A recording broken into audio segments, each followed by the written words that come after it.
মুসলিম বিশ্বের সবচেয়ে আনন্দের উৎসব ঈদ। কিন্তু ফিলিস্তিনের গাজা উপত্যকায় এই উৎসব এবারও এসেছে যুদ্ধের ধ্বংসস্তূপের মাঝখানে।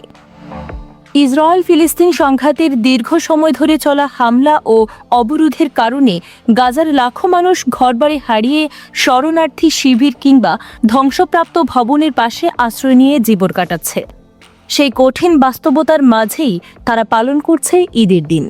অনেক পরিবারে নেই নতুন পোশাক, নেই ঈদের বিশেষ খাবার, তবুও ধ্বংসস্তূপের মাঝেই ছোট ছোট শিশুরা নামাজ আদায় করছে। কেউ কেউ খেলছে ভাঙা মাঠে, যেন যুদ্ধের মধ্যেও ঈদের আনন্দটুকু ধরে রাখার চেষ্টা।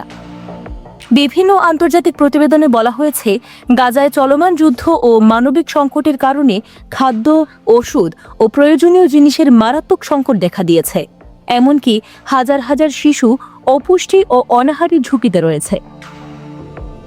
সংবাদ মাধ্যমগুলোর প্রতিবেদনে আরও বলা হয়েছে, যুদ্ধের কারণে বহু পরিবার প্রিয়জন হারিয়েছে, আবার অনেক শিশু বাবা মা হারিয়ে এতিম হয়ে গেছে। তবুও গাজার মানুষ ঈদের দিনে আল্লাহর কাছে শান্তি ও নিরাপত্তার জন্য দোয়া করছে। বিশ্লেষকদের মতে, গাজার এই ঈদ শুধু একটি ধর্মীয় উৎসব নয়, বরং এটি হয়ে উঠেছে ধ্বংসের মাঝেও মানুষের বেঁচে থাকার সংগ্রাম ও আশা ধরে রাখার প্রতীক।